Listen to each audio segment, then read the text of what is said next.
2000 में हमारी पार्टी बनी थी लोक जनशक्ति पार्टी।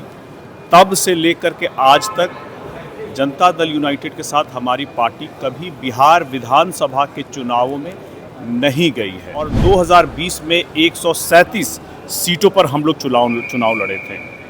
ऐसे में ये मेरी व्यक्तिगत राय है और मेरा मानना है कि लोक जनशक्ति पार्टी हमारी पार्टी के लिए अगर कोई सम्मानजनक सीटों का बंटवारा जो होगा उसमें इन्हीं दोनों सीटों के आंकड़े के बीच में होना चाहिए और जनता में किस नेता की कितनी स्वीकार्यता है इसके हिसाब से ही आकलन होना चाहिए। चिराग पासवान के सांसद अरुण भारती ने बड़ा बयान दे दिया। देखिए, कह रहे हैं कि कभी भी हम लोगों ने जेडीयू के साथ चुनाव नहीं लड़ा है।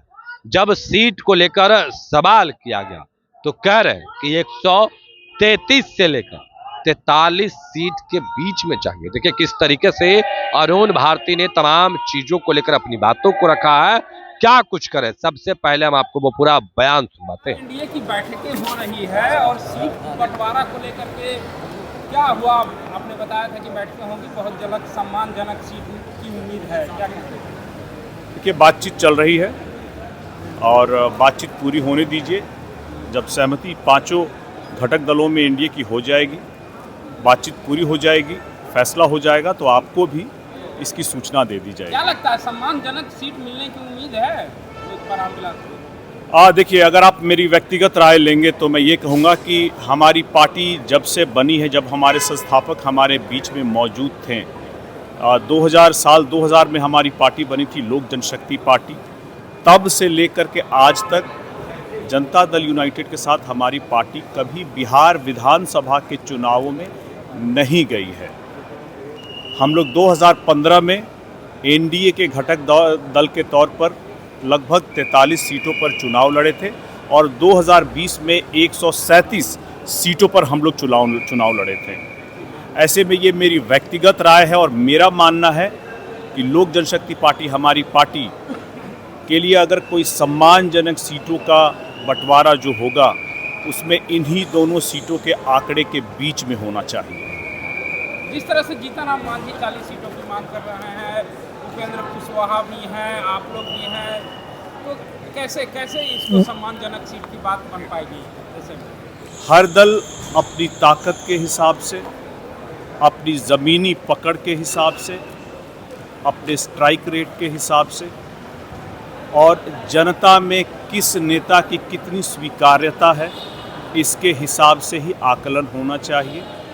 आपने हमारे नेता चिराग पासवान जी के संघर्ष के साथ भी आप लोग रहे हैं, आपने संघर्ष का वो दौर भी देखा है और उस संघर्ष के दौर में जब हमारे नेता हर जिले में हर जगह जा कर के जनता के सुख दुख में शामिल थे, आपने उनकी स्वीकार्यता को भी देखा है।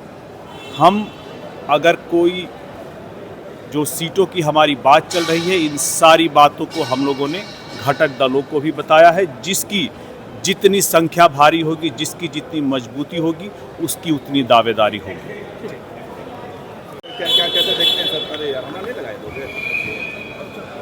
देखिए, राजनीति में मतभेद हो सकते हैं, लेकिन मतभेद के कारण अगर भाषा की मर्यादा लांघी जाती है तो ये बिल्कुल निंदनीय है और ये हालत तब है जब अभी मुख्यमंत्री नहीं बने हैं।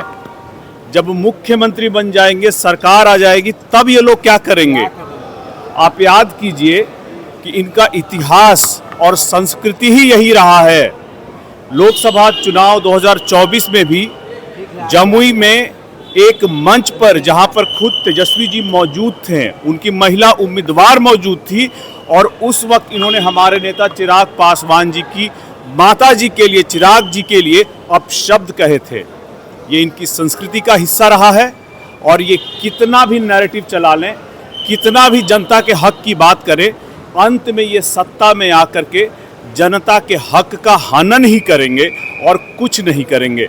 इन लोगों से राजनीति में सूचिता की उम्मीद रखना बिल्कुल बेईमानी है। इन दिनों यात्रा कर रहे हैं और यात्रा पे कह रहे हैं कि जो है रोटी तवे पे और एनडीए चल गई हवा में। दरभंगा के तेजस्वी जी के मंच से ही प्रधानमंत्री जी को गाली दी गई, अपशब्द कहे गए जब आप एक प्रधानमंत्री के लिए इस तरह की भावना रखते हैं, तब आप बिहार में सत्ता में आने के बाद कैसी भावना रखेंगे जनता के लिए, कैसे आप जंगल राज की पुनरावृत्ति करेंगे, इस बारे में हम लोगों को ज़्यादा सोचने की ज़रूरत है। जिस तरह से तेजस्वी जी कोई भी जुमला कुछ भी बोल करके जनता को भरमाने की कोशिश करते हैं, ये जनता उनके किसी भी भ्रम में नहीं आने वाली है, कोई नैरेटिव में नहीं आती है। तब जा कर के ये अब शब्दों का प्रयोग करना शुरू करते हैं, जिसकी निंदा होनी चाहिए और जनता को भी सोचना चाहिए कि अगर ये लोग वापस सत्ता में आते हैं तो जंगल राज पार्ट 2 पहले से ज़्यादा भयावह होगा। चुनाव आयोग सीमांचल में 3 लाख लोगों को नोटिस भेजेगी। अनुमान लगाया जा रहा है कि जिन लोगों को नोटिस दिया जाएगा वो लोग ज़्यादातर नेपाली हैं या तो बांग्लादेशी। देखिए, संवैधानिक प्रक्रिया है और इस प्रक्रिया के तहत अगर चुनाव आयोग कोई कार्रवाई कर रही है तो सब स्वायत्त संस्था है, उसकी इस कार्रवाई का स्वागत होना चाहिए और हम लोगों को भी सहयोग करना चाहिए, क्योंकि कोई भी संवैधानिक संस्था अगर किसी प्रक्रिया के अंदर चीज़ों को अगर बेहतर करना चाहती है तो हम लोग को उसमें जरूर सहयोग करना चाहिए। सर, मोहन भागवत जी का एक बयान आया है, कहा हिंदू मुस्लिम को एक होना चाहिए। हाँ, बिल्कुल ठीक बोल रहे हैं। देश में हिंदू मुस्लिम सिख ईसाई हमेशा से रहा है कि एक रहना चाहिए और उन्होंने ये बात कहा है, इसका स्वागत होना चाहिए। आरक्षण का भी समर्थन किया है, कहा 1000 साल तक आरक्षण का दंड झेले दो लोग, हम लोग भी 200 साल झेल सकते हैं। कहीं ना कहीं आरक्षण की वकालत की है उन्होंने। बिल्कुल, मोहन भागवत जी की इस बात का, जहाँ पर एक बहुत बड़ा तबका अलग अलग कारणों के कारण अगर समाज के मुख्य धारा में आने से नहीं जुड़ पाया है और अगर उसको स्पेशल प्रिविलेज देकर कुछ एक्स्ट्रा मदद देकर के अगर उसको मुख्य धारा में लाने का प्रयास आरक्षण के माध्यम से ही हो तो इसका स्वागत होना चाहिए। तो अभी आपने सुना किस तरीके से अरुण भारती ने तमाम चीजों को लेकर अपनी बातों को रखा है, वो तमाम बयान सुनवाया। उतना ही नहीं, प्रधानमंत्री नरेंद्र मोदी को गाली दी गई है, इस पर भी सवाल पूछा गया। क्या कुछ करे थे अरुण भारती ने, आपने वो तमाम बयान सुना।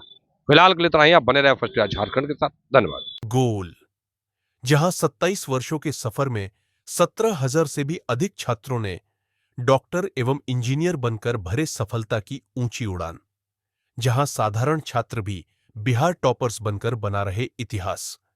दूरदर्शी शिक्षाविद श्री बिपिन सिंह के मार्गदर्शन में मेडिकल एवं इंजीनियरिंग के लाखों छात्रों के लिए आशा की किरण के रूप में गोल, द रिजल्ट फैक्ट्री।